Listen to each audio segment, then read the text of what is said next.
Hey everyone, welcome back to the series on the deep dives for FreeBSD and also for GhostBSD.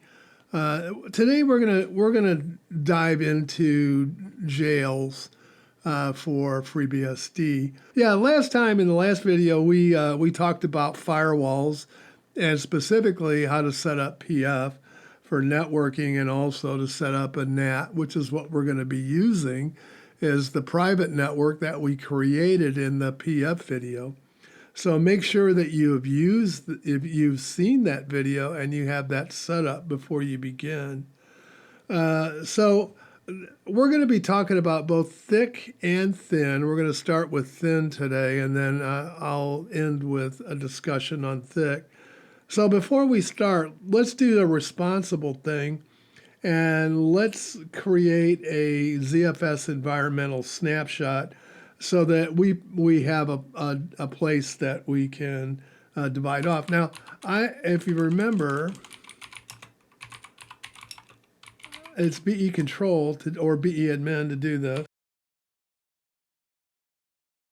And there's what I have right now. So I've already created a pre-15.0-jail.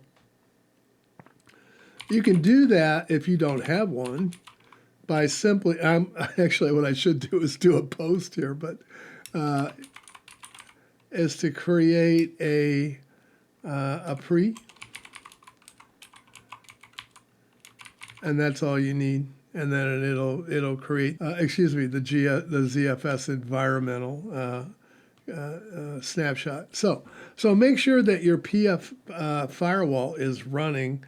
And we'll take a look at that and make sure that it is. So PF control -S, and then we can look at rules first to make sure that I have rules. Now, mine are going to be different from yours because as you'll see in the video, I had a slight problem I had to correct.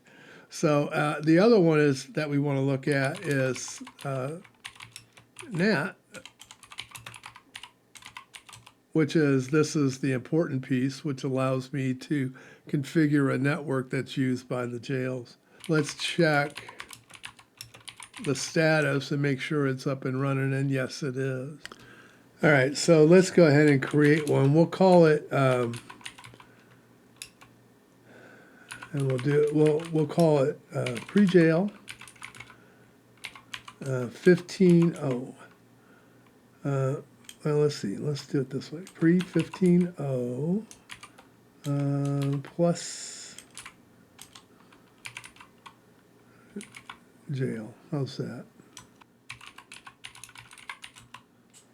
And we can see that we have one that we did create there. So let's make sure that we're running here. So let's do...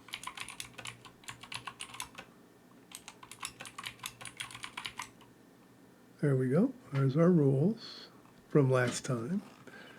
And then we can pipe that to a word count, make sure we get 38, and we do. And then we can also look at NAT. And there's our NAT. And that agrees with what we set up last time. So that's all seeming to work.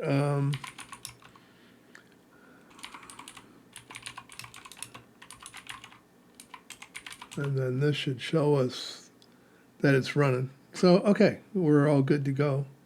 Okay, so we've done that. Let's make sure that I should have this already installed, but I'll go ahead and do it again just in case. Yeah, it's already installed, but you'll need to do that in order to get the package out. And then Bastille _ZFS enable equals yes. And I should get a confirmation that, yeah, it's yes and yes. So on my case, you'll probably get a blank or a no. All right. The next thing we want to do is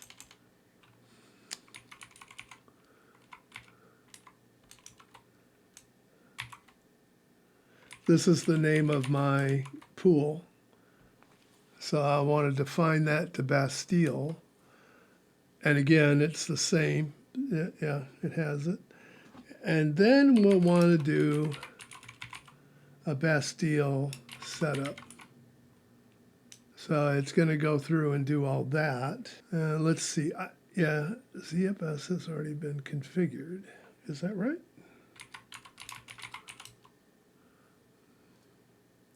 I'll take your word for it. Okay, so we'll do the next step is to do a bootstrap.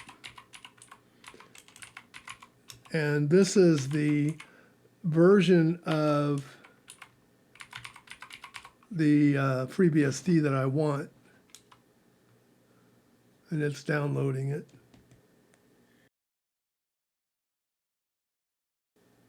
That's extracting the archive, which is good.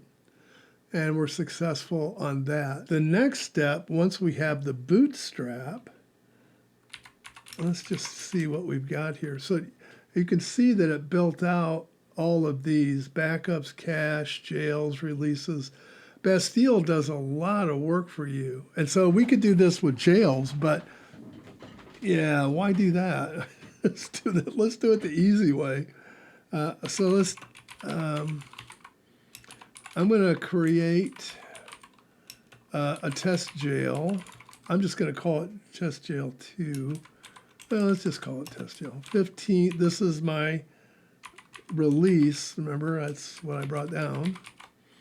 And I'm going to, I remember my network that I configured for PF was 172.25.0, and we'll make this 10.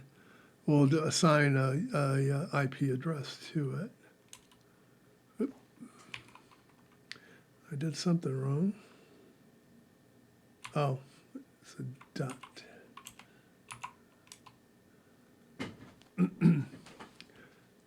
That worked a lot better, didn't it? Okay, the next thing I want to do is I have to start it, and the reason for that is I need to configure my network back in so that it works. So we'll start it's already running, that's fine, but I now need to do a configuration on test jail to set allow raw sockets to 1. And then I need to restart it. I'll just go here and, oops. All right, so now it restarted it. So hopefully it's running. Let's enter it and see. And it should change my name to test jail, and it did. So we're inside the jail. I can do a host name, and it's different. Let's see if let's do an ifconfig from inside the jail. That looks pretty good. You see my Bastille is up. Here's my IP address. So hopefully.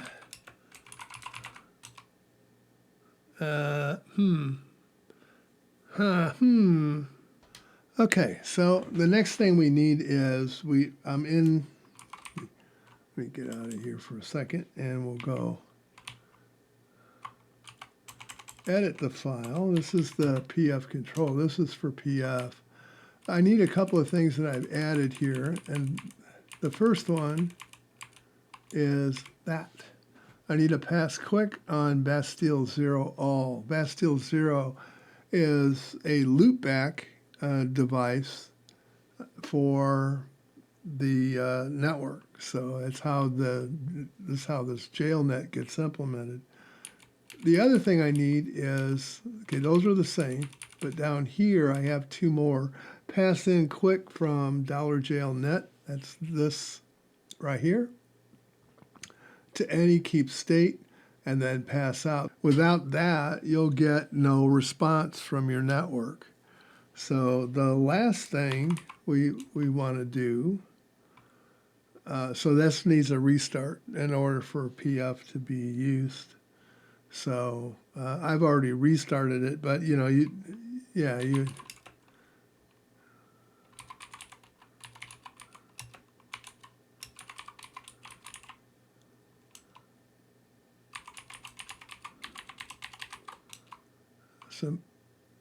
Simply that. It may hang the SSH, but remember, this is what we talked about before. If it does that, just right, and it just close this one out.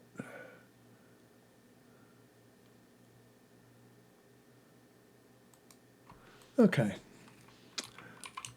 So now I should be able to do console. Let me do a list first. So I have the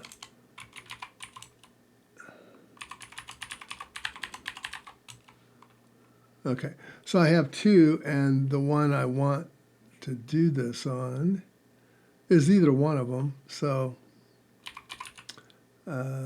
yeah, let's do sudo Bastille console testjail.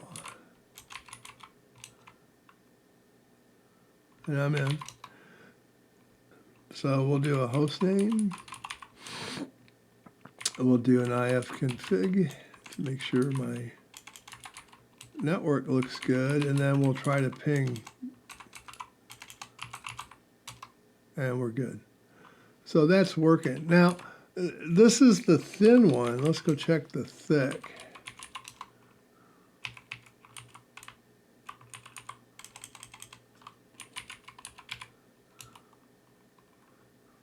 Okay, we'll do the same thing. We'll do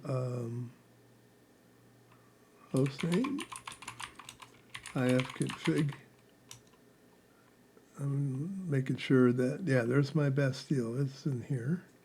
And then let's do a ping, and it's good as well. And then we can do a, oh, I'm already root, so I don't need to do that. Okay, so normally that would then, refresh your packages and everything. So what's the difference between a thick and a thin? Well, we can find out by just doing okay. Let's just look here. So there's my thick. The thick is 436 meg, and right above it is the thin. There's testjail 68.7 meg. So it takes more space. What do you get for that? Well, in the thin, it shares the kernel and some of your basic utilities with the operating system, the host operating system. The advantage to that, of course, is that, you don't have to chew up as much disk for all of the jails that you create. However, there's one catch. If I come out here and I do a package update, and there is something to update, that could impact the software that's installed in the thin. So yeah, it's possible that testjail could be affected, not infected, but affected by, changes in libraries, changes in APIs that maybe your code isn't set up to handle.